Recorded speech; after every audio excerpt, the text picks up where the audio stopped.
Okay, so we're live again, right? Just before we start with Chris, there's a few things I want to say. So good evening and thanks for watching this second live talk. Last Wednesday we had Dr. Simon Newbury, who was a vet. So I want to thank Simon and I want to thank everybody that that joined the chat, and thanks for all the questions and all the emails that we've had since. So that's the first one, and I want to thank everybody as well for sharing the all of the clips and everything that we have to sort of advertise the speakers. So thanks for all that. I really appreciate it. The object of this is to share knowledge and to let as many people know about the speakers that are coming and joining us. So the fourth thing, it's International Search and Rescue Dog Day. So it's quite apt that we have Chris Nikolić on tonight. So all of you guys that are working search and rescue dogs around the world and here in the UK, thanks for your work and stay safe, basically. Thanks to Lindsay from Lancashire Fire and Rescue. She's done a lot of sharing of our stuff. So again, Lindsay is part of the ESAR team. So thanks to Lindsay. And before I get Chris in, just one final thing. I just want to tell you about some future speakers that we're going to be having. We've got a number of really good speakers lined up. We only plan to have good speakers like Simon last week and Chris tonight. So our future speakers, we're going to have Damir Kar. So Damir is from Canis Revolution, a dog training facility in Croatia. So he is going to be one of our future speakers, and he's going to be talking about the way that they test dogs or potential search dogs or police dogs, and the testing that goes behind puppies and that kind of thing. So that's going to be Damir. We're also going to have Wesley Vischer from Scent Imprint for Dogs. He's coming along. All of these dates and times will be posted on our Facebook page. And we are also going to have Ilka Hormiller. So Ilka is a retired Finnish police dog instructor. He's agreed to come along as well and do an hour. And I can't tell you who yet, but I have I'm a really good speaker from somewhere in the world who is going to speak about their puppy breeding program. And how successful that is. So I'm looking forward to that person joining us. And so that's the end of that. And I'm going to welcome now Chris Nikolić in Croatia. Hi, Chris. Hi there. Well, thank you. First of all, it's a privilege to be on your live talk. And I'm really happy that we are doing this. No, thank you very much. I was quite keen to get you on, Chris. I've had loads of emails and messages, people saying that they're going to be tuning in and listening. So we're looking forward to hearing what you've got to say. How is this current situation affecting you at home in Croatia?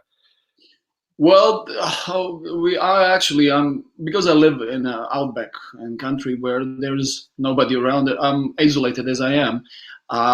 But the thing is, I was supposed to be right now working, well, actually, we were supposed to be in Zagreb on the conference. But before that, I was supposed to be in Germany. I had to cut my work short because of this corona and come back. And right now I'm here, and actually that's why I'm really happy that we are doing this, sharing knowledge online with the professionals and semi-professionals and all the others who are listening, so we can share knowledge, talk about what we like. It's canine work. Definitely, yes. And as you say, it's ironic really that tonight we should have probably been in a bar somewhere in Zagreb. With Damir. Or at Damir's training facility at the Canis Revolution, because his conference was going to be this weekend. But it's not, so it's a good opportunity to actually to tell people that the Canis Revolution working dog conference will probably go ahead now later on in the year. So people need to keep their eyes and ears open for news of that. So yeah, so okay, Chris, do you want to tell us a little bit about your? Well, I mean, it's a little bit of a massive amount of what you've done. Yeah, well, let's stick to the basics, okay? So first of all, today is the search and rescue day, so K9 search and rescue day. So cheers up to all the guys and ladies who are working with the dogs, and it's really hard work and it's really important work. I'm a search and rescue K9 instructor, and I'm a handler. And I was working in Croatian Mountain Rescue Service as a volunteer, not working, but as a volunteer for many years. I was involved in many missions as a team leader, as a K9 handler, as a rescuer, and everything. And this is how my journey to the cadaver world actually started. In that time, I met my wife. I'm a veteran of the Croatian War for Independence as well. So, and I worked in the Ministry of Defense for 5 years in the PR department. So, nothing related to the dogs. But then I started to work to join the Croatian Mountain Rescue Service. And just information, in Croatia, by law, Croatian Mountain Rescue Service is responsible for most of the search and rescue missions. Police is in charge, but the Croatian Mountain Rescue Service is actually, coordinating all the efforts in that direction. And in that time, I met my wife, Andrea Pintar, and she was the chief instructor for the Croatian Mountain Rescue Service for the K9s. And we started to work. And during our work in search and rescue, we realized that most of our search and rescue missions are actually search and recovery missions. That means that we were mostly finding the bodies. And that led to the idea that Andrea, as a chief instructor, started to do work on the cadavers. From that on, we started to do it and realized that actually when we started doing it, we scratched the surface of the cadaver work. And then one thing led to another. We started to work on our cadaver side. And in 2011, we opened this CCK9 team, or the Special Purpose Dogs Association. And we started to work on criminal cases, on the war crimes, and the now lately archaeological projects. So that's an awful lot crammed into just a few minutes there. So your work with the search and rescue, that obviously you didn't start straight away as a dog handler. You started off as a rescuer or something first, and then progressed into the. Yeah, this is the thing.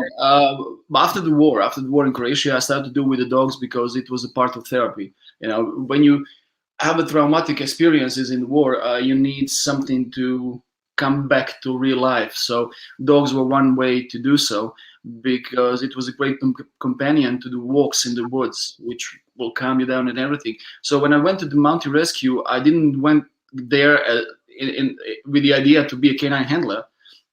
But after some time, I realized that the search and rescue, the missions, were actually what I really like. Finding people, searching for the missing people was something that really got me going, because you have to analyze all the information you got and make the decision. And then I started to work on I was a part of a group who introduced the search management into the Croatian Mountain Rescue Service. And when we started to do that, we started to develop even more in conjunction with the dogs and all the other resources we have. And when we started to do that, and I became the instructor for the search management in the Croatian Mountain Rescue Service. And in parallel with that, I started to work with the dogs more and more and more, because I was having fun. I was enjoying it. And then you realize that the canine in search and rescue is a great resource. And then you realize that there's many more ways you can introduce that dog in search. Then you make a teams and everything, and suddenly you realize that you're into it up to your neck. So then you quit your job and start to work with the cadaver dog. And is that what happened? You ended up quitting your job and working full time with the cadaver dogs? Yeah, I was actually at that time I was working as an IT manager in one advertising agency, and I just realized that I had too much of office work, and it was killing me. So we sat down and decided to start to do this. And in the beginning, it was slow, few cases and everything, but the people from police started to ask about our services. And then you realize that the search and rescue dogs just cannot comply all those things that the police asks you to. One thing is searching for the missing dead person on the ground when you have a lots amount of the smell and sense. And the second thing is searching for somebody in the ground. And as I said, it was just that moment that we realized that we just scratched the surface, and there's more to it. So Andrea and I, we start to, well, especially Andrea, and I always say Andrea is a brain, I'm a muscle. I'm the one who's out there doing operational stuff and testing all the stuff. And Andrea was actually introducing some standards. And some of those standards they share when they publish this scientific work with the Vedrana Glavaš PhD from the Archaeological University in Zadar. Okay. So just because I'm conscious of the fact that we might have people watching who are not possibly dog people. Can you explain the difference between the SAR dogs and the cadaver dogs, Chris, please? No problem. And the breeds used, just so that some of our viewers might not be aware of the differences between the different types of working dogs here. No problem. Now, this is the thing. First of all, I'm not going to talk about the breed, because breed is something which is up to the people, up to the teams. Some people like this kind of breed, some people like this kind of breed. Generally, I like shepherds. We do lots of things with the shepherds because we know how to work with them. So this is the thing. Search and rescue dog who are searching for the people, hunting for the people, let's say, are really fast. And they are supposed to cover lots of ground in a short time. Doing that, they can find somebody on the ground, or live or dead, because of the smell is spreading around, because of the thermics and everything. Cadaver dogs are really slow dogs. They are supposed to find a really small amount of smell in the ground, or drops of blood or something on the ground, or the pieces of the human remains in the ground. So they need to be really, really slow. And that's the main difference. Search and rescue dogs are too fast to find the grave. Yet sometimes they can do that. But, it depends on the dog, on the breed and everything. But generally, search and rescue dogs are fast. Cadaver dogs are much, much more slower. And I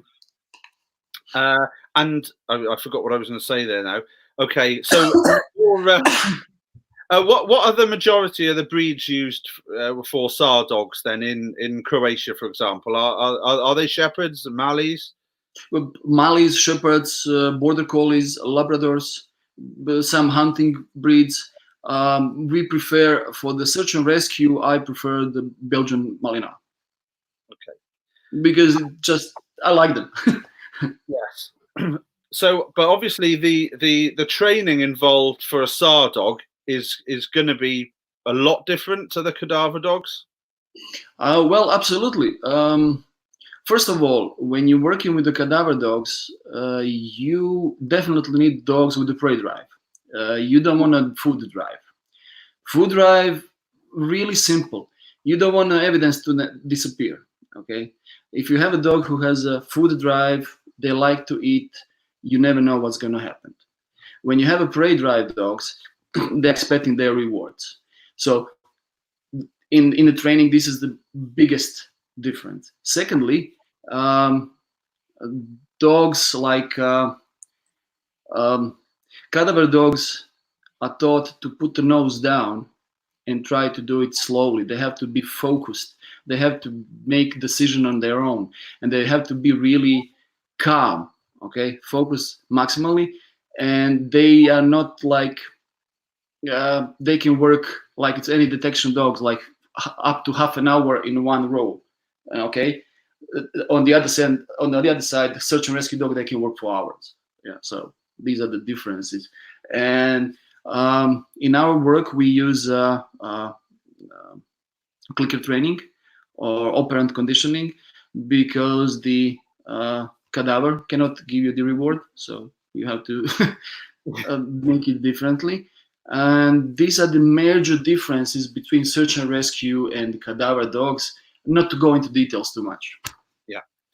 And as for length of training for a SAR dog, what's to get a dog?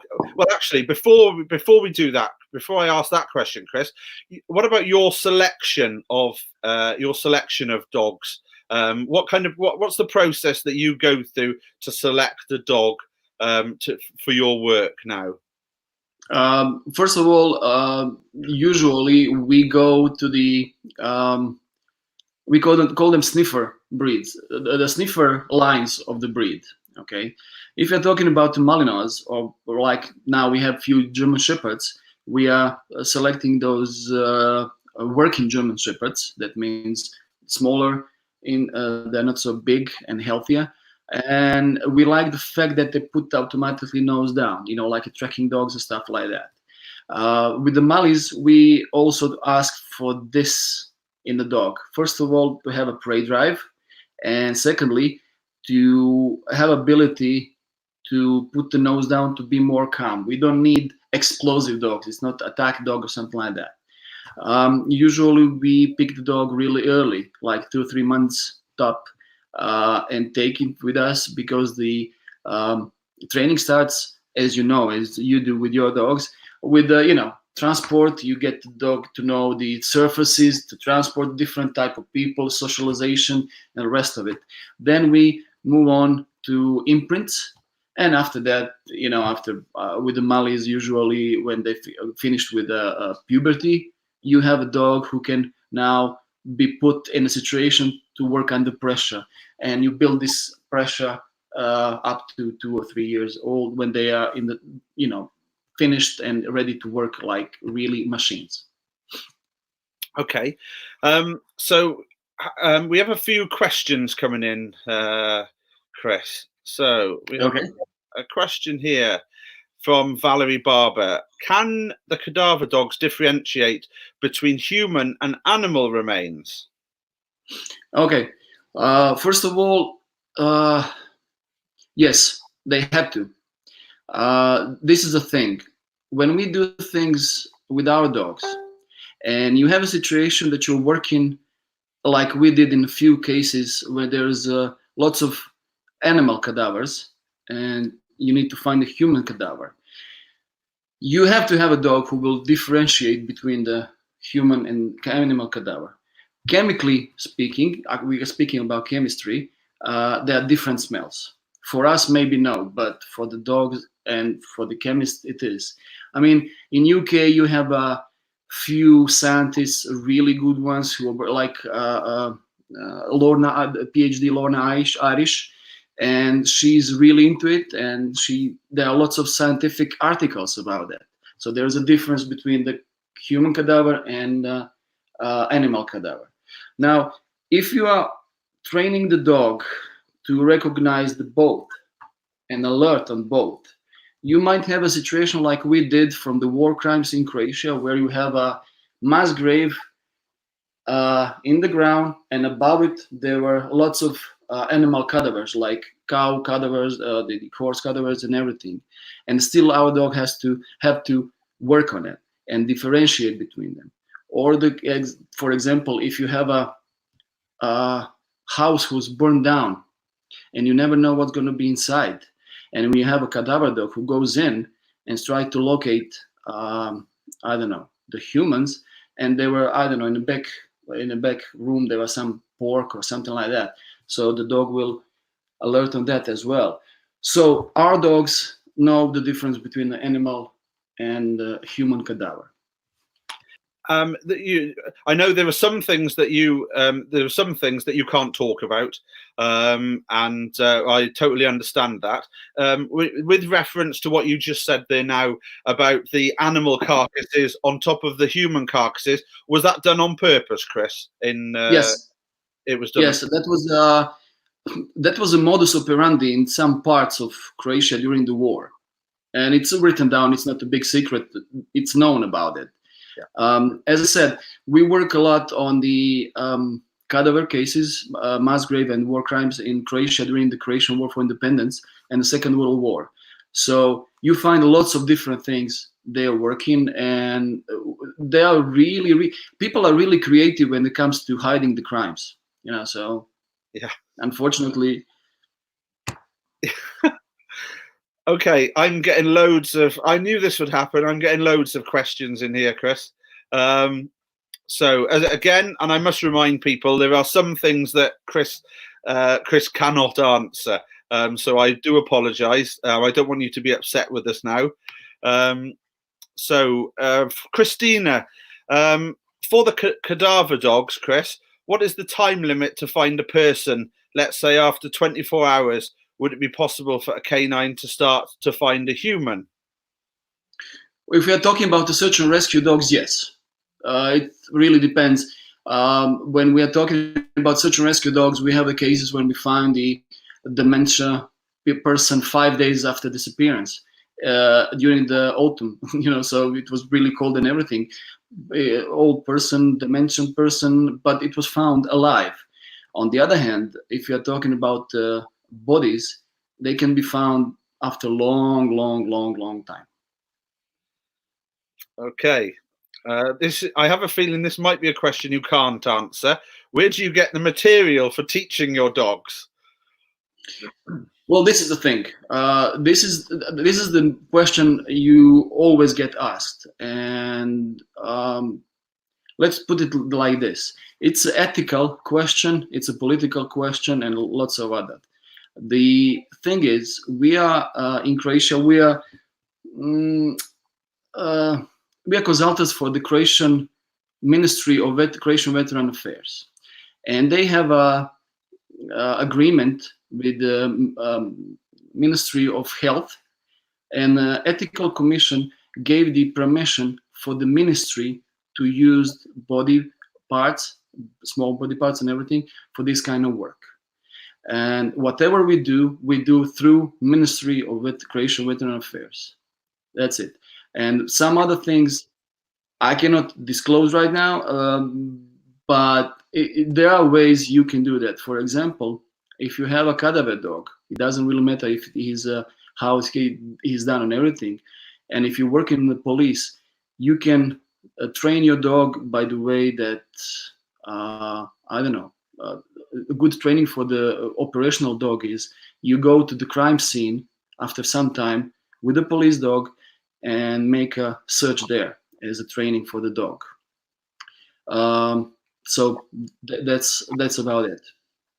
Okay, thanks, Chris. So I'm not. Cadaver work is something that I've never done. So I, which is the reason why we've got you in to talk about it, Chris. But for some people that might be in this chat, in the UK, we can't use body parts for training cadaver dogs. Yeah. I believe we use pigs. We use pork.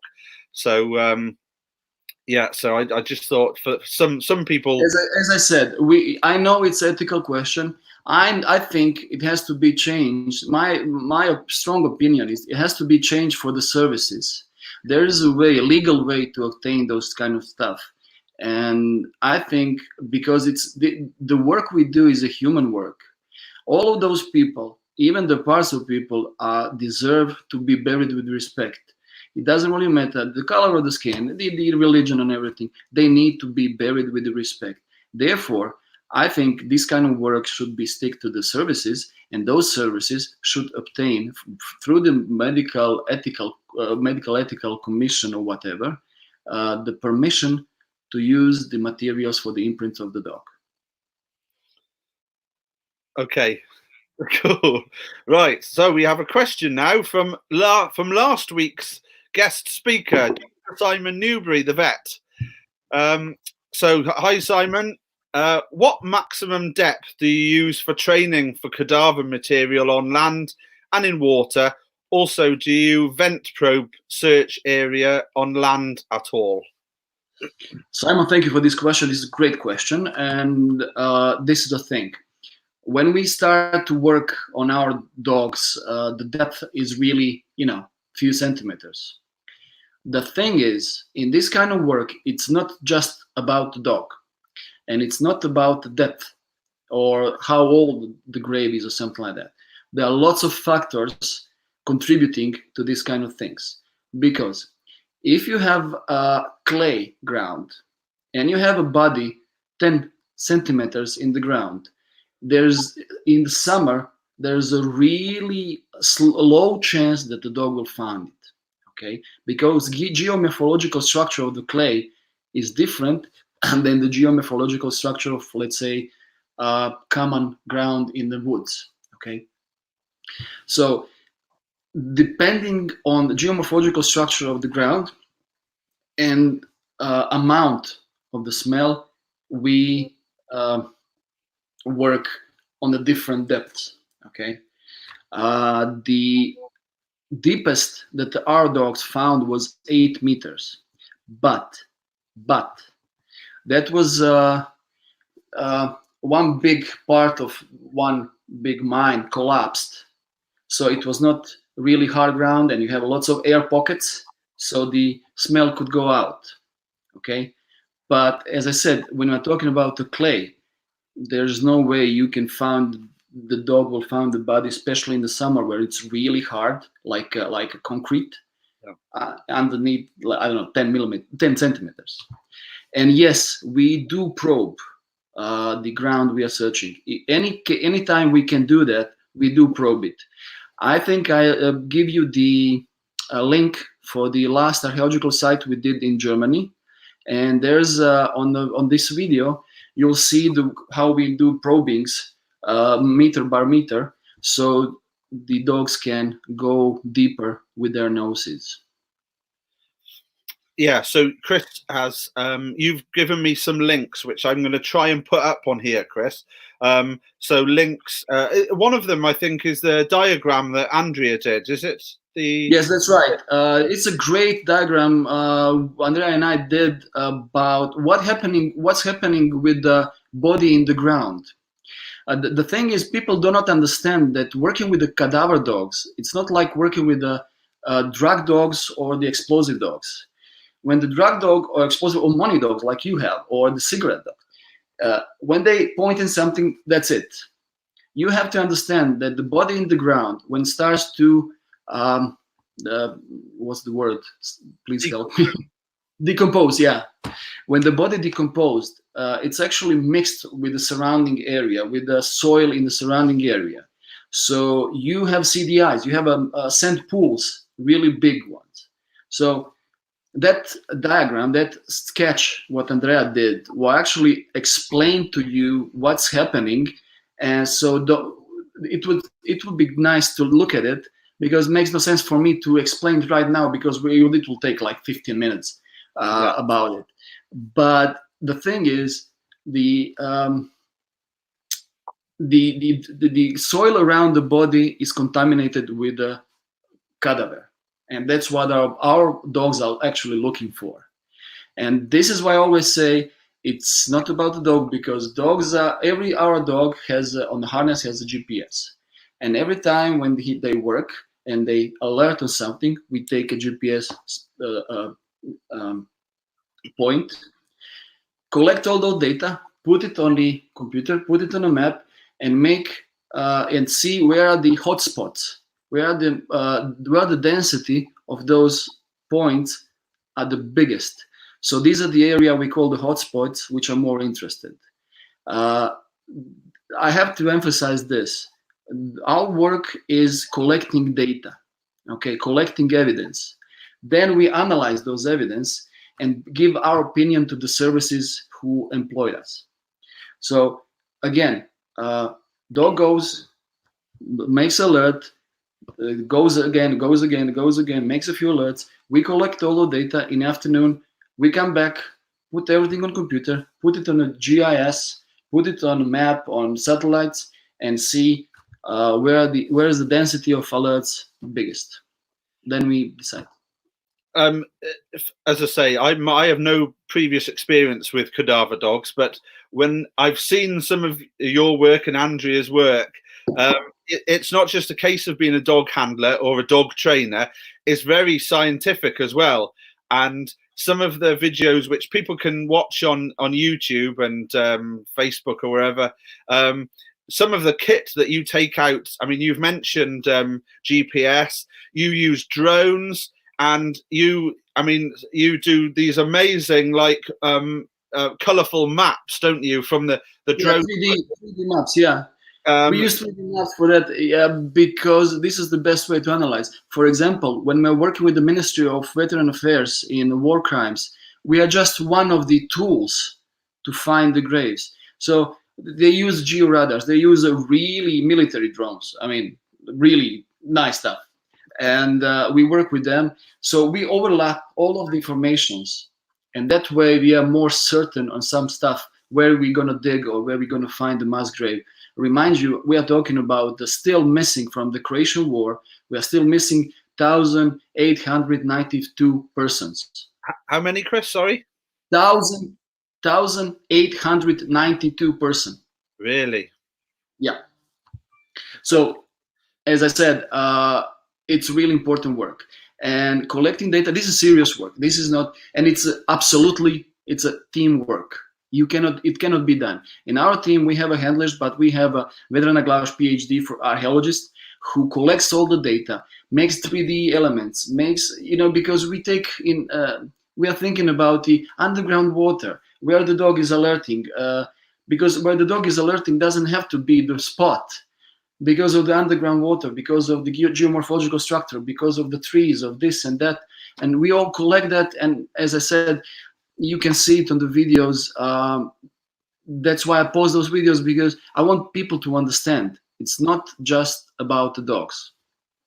No. And I'll try and put those up I will definitely put those up for people. The diagram which Andrea did, which is sort of animated, really is quite a visual, and it does what it should do. It tells you how a body decomposes, all of the elements around it. So I will put that up for people to see, Chris. So we're halfway through and we have loads of questions. We have another question here. Oh my word. Right. Okay. So this is from Anne Jo. Hi from France. Do you have any tips about scent, pseudo, that you can use, because it is difficult to source human remains? Now, another usual question. What I can tell you is we don't use pseudo scent. We didn't came across any pseudo scent who can replace the real scent. What we did, though, and it was done in Switzerland in one training camp. Andrea was there. I was not there. Andrea was there, and she was there with one of our operational dogs, and they did the test. They brought the pseudo scent, put it somewhere, and there were with our dog. There were 3 more dogs, operational dogs, used in the real missions who have findings. So they're really working. And dogs show interest and move on the pseudo scent. So we don't use pseudo scent. I'm really, I cannot tell you to use it or not use it. I understand it's really hard to find the human remains, but still, I cannot tell you of any pseudo scent which can be used to train the dogs.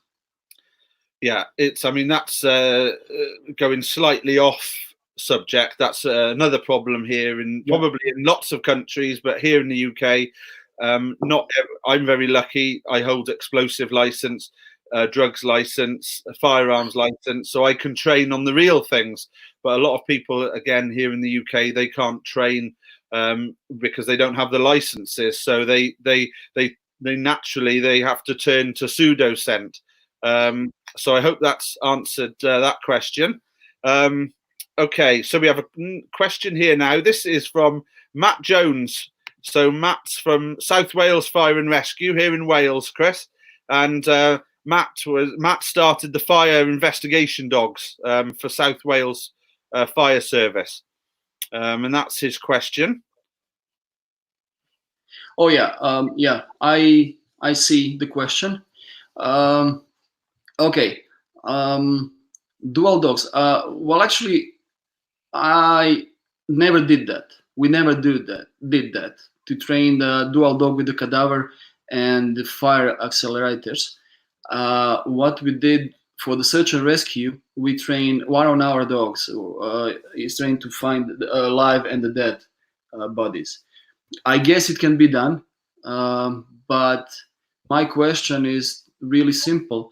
If you have a cadaver dog who is dual to accelerators, and you have a fire in the house, and you have a dog who was alerting on something, how can you know it's a cadaver or it's an accelerator? I think it's a touchy subject. So I always prefer to have specialized dogs. I understand that sometimes, especially in the services, it's really hard to have one dog for for this, one dog for this, and one dog for this. I know that they use, I don't know, money dogs together with the I don't know, drugs or something like that, which is okay. But connecting accelerators with the cadaver is tricky. So I'm not sure how it can be done. I guess, you can imprint the dog on whatever, but I don't know operationally would it work.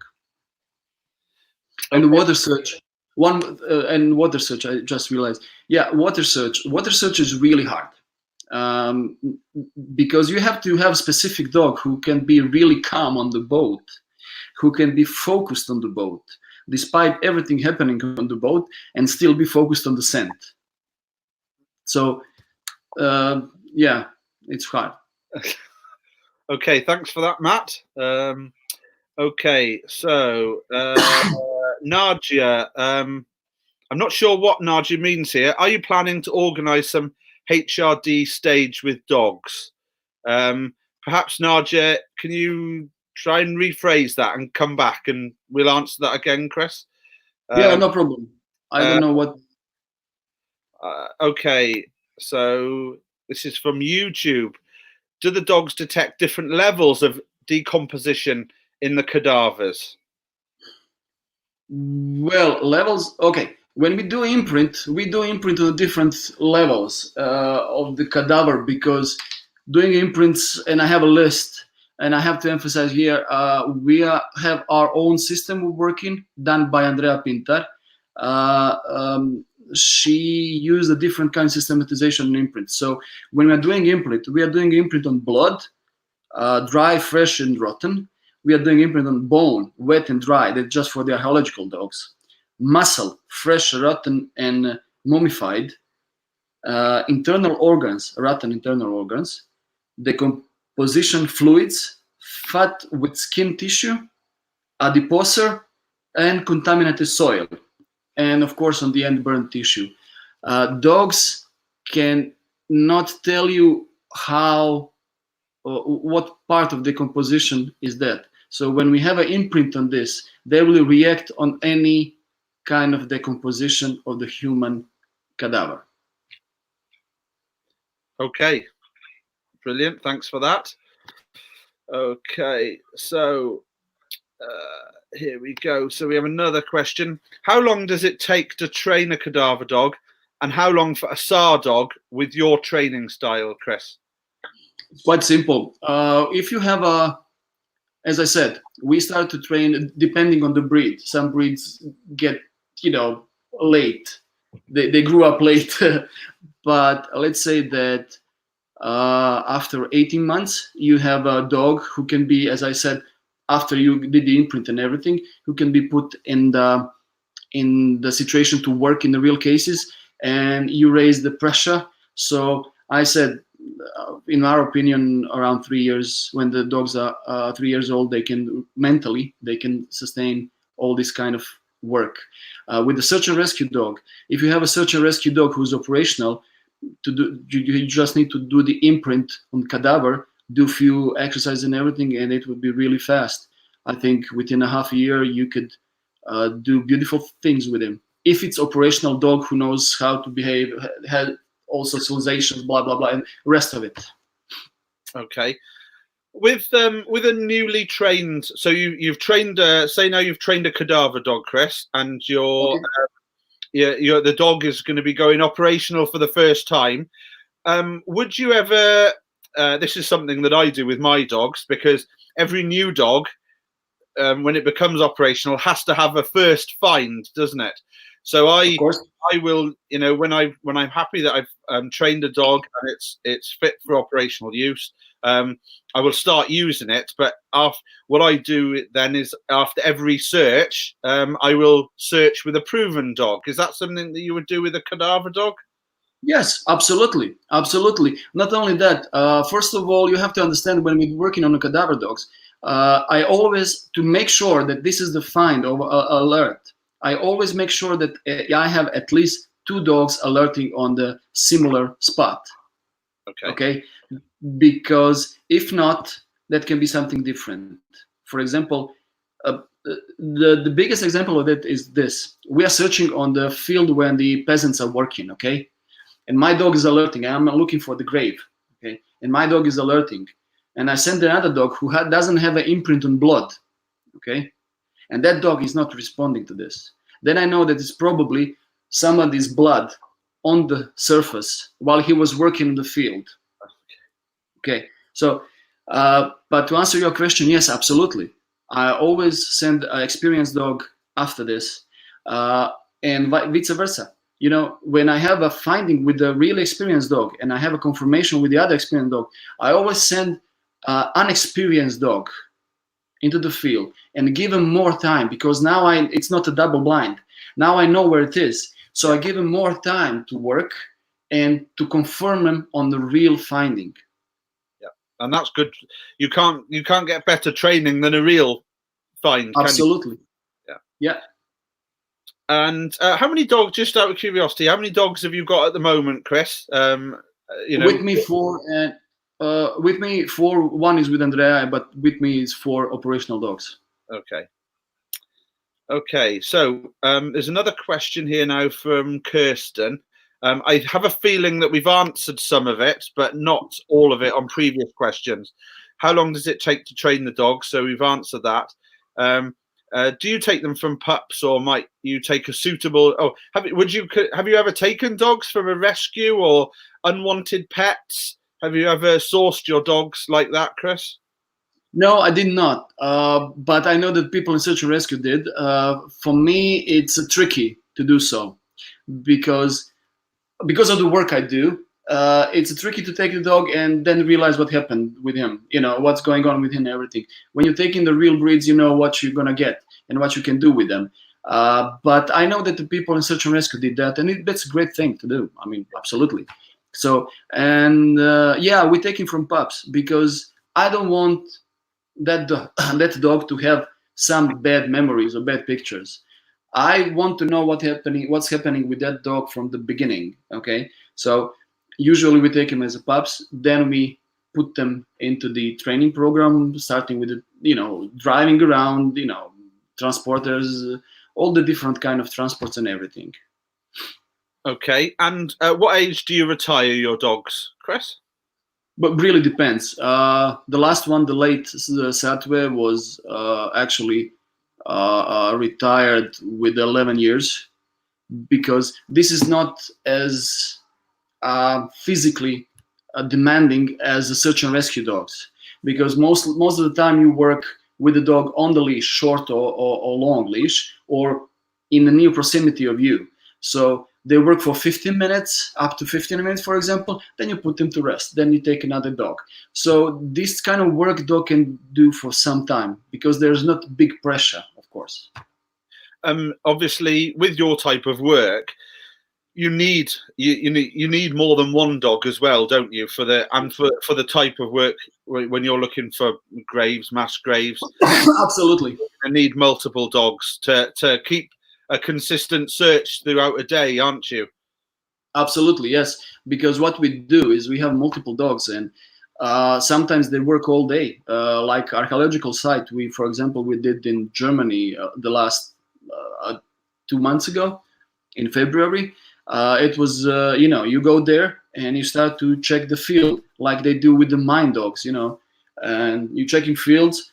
Put one dog to rest, take another one, check the fields, and you go. And when the dog finds something, you take another dog to confirm that finding, and you just move on. And for how many days might you be, deployed to a particular job, Chris? Well, the longest one was actually a month, a bit over a month. We were working, but it was a specific case. Sometimes you deploy for a month, but you actually work for a few hours a day. On the criminal cases, for example.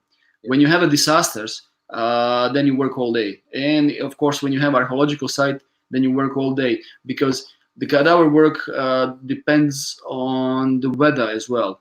Because we are not working on during the, for example, a really hard wind and during the rain.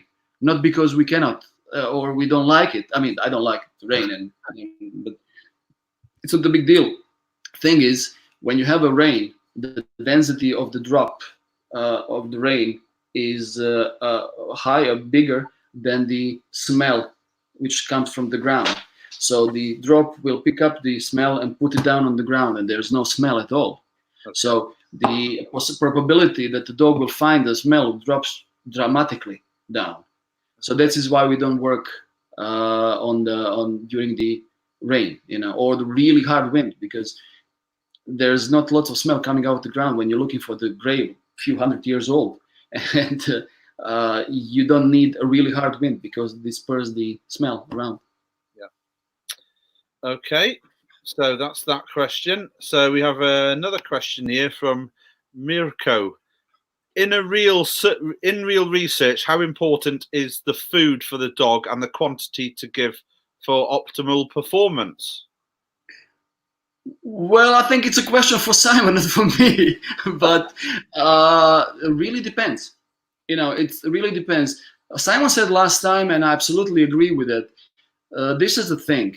You give your dog the food, the best food you can find for that dog, and you can notice on your dog. How much will you give him, and what kind of food is really up to dog and what the dog does.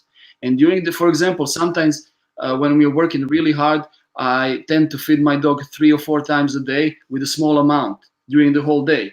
Yeah. Okay, but that really depends. Okay, it's going mad here at my end, Chris. My phone is going. The laptop is going. I'm getting questions and comments.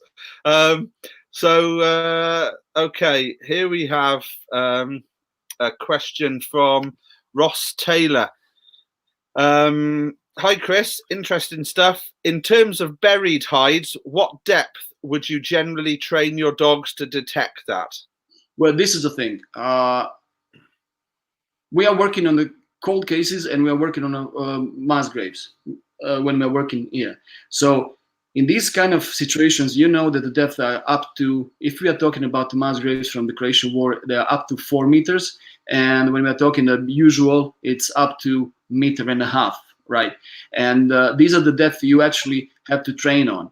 But really depends of the geomorphological structure of the soil you're working on. And you have to remember that, for example, if I know that I'm going to some kind of mission with a dog, police officers usually get really strange with me when I ask the question about the case. I never ask about the name or stuff like that. What we do, we ask the geomorphological structure, what kind of soil it is there. Are there any trees around? Are there any grasses around? Is it Do you expect the body to be wrapped in something? Do you expect the body to be in one piece or multiple pieces? And we prepare our dogs for that situation in advance. So we go and I test the dog on that kind of soil and everything. So when you train, it really depends on what you're planning to do with the dog. You start really shallow, then you move it to up to 1 meter. Okay.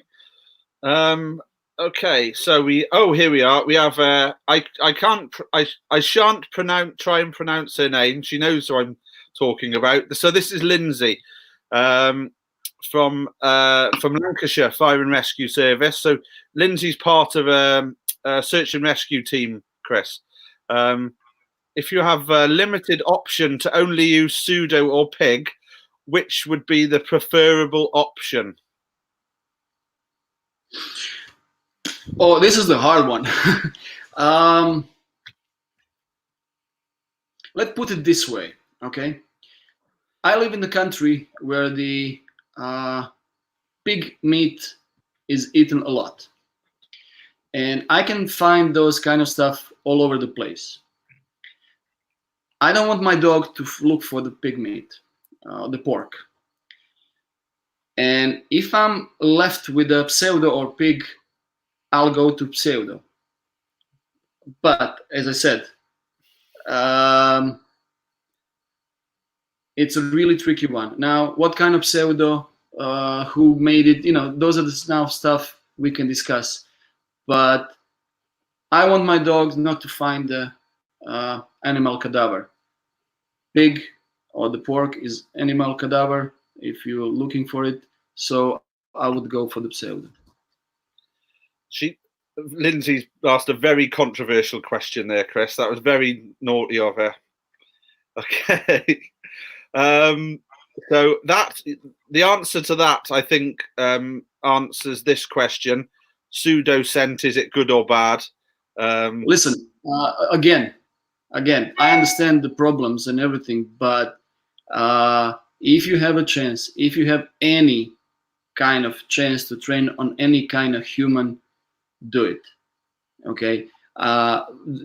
Is pseudo good or bad? I don't know. I don't use it. So, I don't have experience really on that.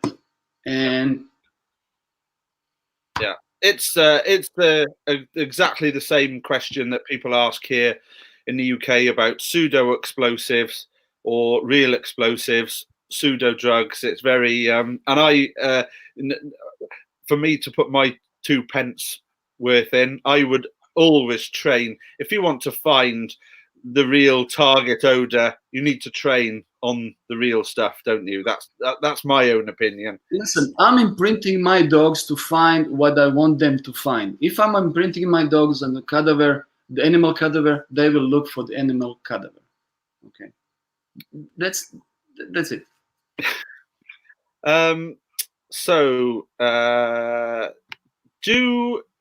Sally Smith, do you use ground penetrating radar, Chris? Thank you, Sally, for this question. Yes, when we are working with the Ministry of Veteran Affairs, they have a team with the ground penetrating radars. GPRs are not toys, and you have to be really good with it to use it. I'm not good at it. I know the basics, but yes, we are working with a team who use them, and I worked in Germany with the German police who use them. And they are great. They're a really great tool if you know how to use them, because then you can overlap information from the dogs and the GPRs, and then you have a good results. Okay, thanks, Sally. So we have a question here now from Steve Dutty. So Steve is a police dog instructor with Devon and Cornwall Police, Chris. Yeah. So when you sit there and do our training, I sent kind of. Yes. Yeah. I mean, if you have air sent search and rescue dog for the cadaver, if I understand correctly, the question is, and considering training the search and rescue dog as a dual dog, alive and dead, right? I think that's what he means. Yes. Yeah. Yeah. Okay. Yes, absolutely. Because I think it's a necessity to do so. because you never know what you're going to find in the nature, alive or dead, when people is missing. And the only thing you have to consider is if you're going to use this dog on the ruins in the case of the earthquakes and stuff like that. Because if you're going to do it so, then you're not supposed to do imprint on blood. Because in the cases of earthquakes, and you'll have a blood all around it. Okay, thanks for that, Steve. Okay, so we have a question here from Bug Wrightson.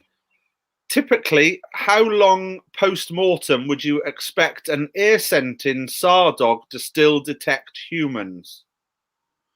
Well, if the body is on the ground, if the weather conditions are good, if the thermics or the microthermics are good, as long as they are not, the body is not scavenged by, I don't know, animals or something like that, and parts went away, you can expect for, I'm guessing now, okay? I'm guessing now, depending, maybe a few days, 10 days, but you have to remember, usually people disappear in the nature. When we are talking about search and rescue, in the nature, there are wild hogs, there are foxes, there are other scavengers, and if the body disappeared in the woods, it will take a few days for those animals to just scavenge it. Okay, right. So, believe it or not, we've only got about 4 minutes left, and I've got loads of questions here. So if it's all right with you, Chris, we'll go on for sort of another 10 minutes. No problem. We'll make it about 70 minutes. Yeah, okay. Here, Simon again. Have the police utilised your cadaver dogs to find blood at a crime scene? Okay, yes, we did that. We did in Germany, and usually it's not what we do because it's a forensic work. You see, when we're talking about the cadaver dogs, people have to understand that in a cadaver dogs, you have forensic dogs, you have a search and rescue dual dogs, and you have a cadaver dogs like we do. So forensic dogs are usually trained on semen and the blood, because they are first responders, they are first on the scene, and they are there to point out some things which civilians, like I am civilian, I'm not in the service, are not allowed to see, especially if I'm there after a few days. So forensic dogs, then you have a search and rescue dogs, dual dogs, and then you have a cadaver dogs. And yes, one of our dogs was working really good case in Germany. Well, actually, a few of them. And yes, they use our dogs for this kind of stuff. Okay. So, thanks, Simon. So we have this is another police officer here, Simon Sive. Do you use hounds, bloodhounds, for example? And if not, why not, Chris? First of all, bloodhound is beautiful dog for tracking because he has a beautiful nose and everything. But unfortunately, I don't know much about that breed to use them in our kind of work. That's the first thing. Secondly, it's just too big. And I'm supposed to do some things. It's just too big to do so. I saw that bloodhounds doing man trailing and trekking, and they are great for it. I never saw anybody using it for this kind of work, and I never did that. The closest answer is I don't know that breed so much so that to tell you if I can or cannot do something with it. Yeah. Okay, thanks, Chris. Thanks, Sai. Okay. Here we go. So, how important is athletic training for a cadaver dog or detection dog? I think that athletic training for any dog is good. It's same like with the persons, with us as handlers, because the stamina it's built up and you can work for a long time. And on the other hand, the dog is healthier, so he can work more. So yes, I think the athletic training is really important for any operational working dog. Okay. I've got a few. I'll read a few more of these out. Some of them aren't loading up here. Chris, you must see some distressing scenes. Do you ever have any formal debriefing after each scene or after each search if you find something distressing? I don't understand the question. Does it mean that if you're talking about the debriefing, yes, we do have a debriefing every day when we're working on the scenes. But does it that goes to debriefing of? I think what he's looking here at is if you see something distressing, is there some kind of network or backup for you to discuss some of the traumatic things that you see, the same as a police officer who deals with a fatal accident or something, Chris? Yeah, I have my therapist. It's not a bottle, is it, Chris? No. It's not a bottle, but the thing is, we discuss among ourselves, and we use lots of sarcasm, cynicism in our humor to get that stress out. But of course, yes, I do go to therapists from time to time and discuss some things because yes, it affects you. It has to affect you. Yeah. Okay, that was from Matt. That was. Some of these aren't loading up, unfortunately. Okay. So this is what I was mentioning. As a cadaver dog handler, you're not just a dog handler, are you? You've got to know your field craft, haven't you? I read the question, and absolutely important, really, really important. The first thing you do is go up there and did the field craft and go around and look at and decided. You have to have field craft because you have to help your dog without directly helping him.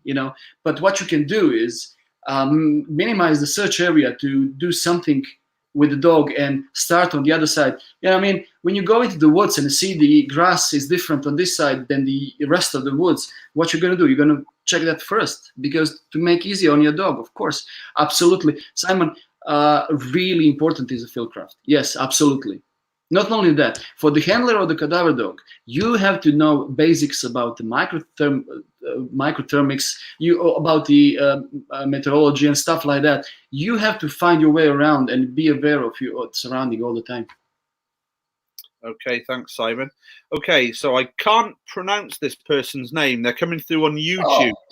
You know them? Yeah, it's a I don't know the lady, but I can pronounce Snežana Blančić.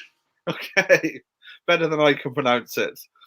How the search area is determined, and how large an area can the dog search in 15 minutes, Chris?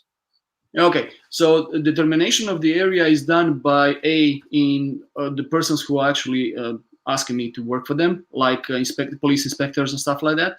And secondly, what we do, as I said, we collect the information before, do the aerial footage of aerial photos of the ground. We do the satellite images of the ground, and we decide where to go.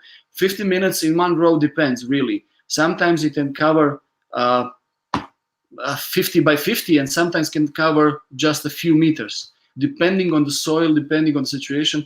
Because you have to understand that when the dog goes into the scent area where there is a target or something, they tend to go really, really slow. Really slow, grass by grass, and then that you do have something, because it's not just alert, it's a body language. The same thing as you do with your detection dogs. You notice something's different, and you notice your dog that it's different, he moves differently, and it really depends. Snežana really depends on the area. And as I said, we collect data and determine where to search. Okay, that's about it, Chris. That's I'm loading up. There's loads of there's lots of comments here about this, how people have been enjoying it. Oh, I do have another question here. Is Andrea writing a book, or are you writing a book, Chris? No, I'm not writing a book. And Andrea, I don't think so, but you have to ask her, because I don't think so, but because she's working hard right now down there where she is, and I don't think she has the time for it. But well, next time call her to talk to you on live K9 talks, because this is a great fun. I mean, we should do it again. Yeah, no, definitely. Well, my plan is Andrea is on the list to have on K9 Live Talk. So yeah, so when when you speak, I know you're both in different countries at the moment because Andrea's working away. Yeah, we'll speak to Andrea. Chris, I want to thank you. There's loads of thank yous coming in here. Your talk has been amazing. Thank you very much for your time. Thank you for inviting me. No problem. I found it really interesting. I hope we'll have you back. And I've put your details up, so because you're on Twitter, so people can follow you on Twitter. Yeah, thank you very much, Chris. It's been an absolute pleasure.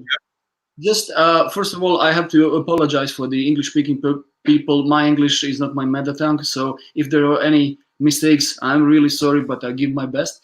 And the second thing, please do copy and paste these links for the people so they can understand, and people should understand that this is the new stuff in the world, this cadaver work, and it has to be done correctly, because as I said, we just scratched the surface. There are lots of things we have to learn. That's why I need to exchange the knowledge between each other. It doesn't matter if you're a beginner or really into it. We need to talk and exchange the knowledge, and this is the only way we can improve our work. Yeah, no, I will. All the links that you've given me, Chris, I will put them up so that people can have access to them. And yeah, thank you very much. It's been really good, and it's just a shame that we should have been sat in Croatia now drinking Croatian beer, but or wine. We will. we'll do it later in the year. Yeah, we will. Brilliant. Thank you, Chris. Thanks very much. Bye-bye. Have fun. Thank you. Okay, thank you. Thanks very much to Chris there. That was unbelievable individual. Yeah, can't thank him enough. If you have any questions, feel free to get in touch with me or Chris. I've got his Twitter handle up there.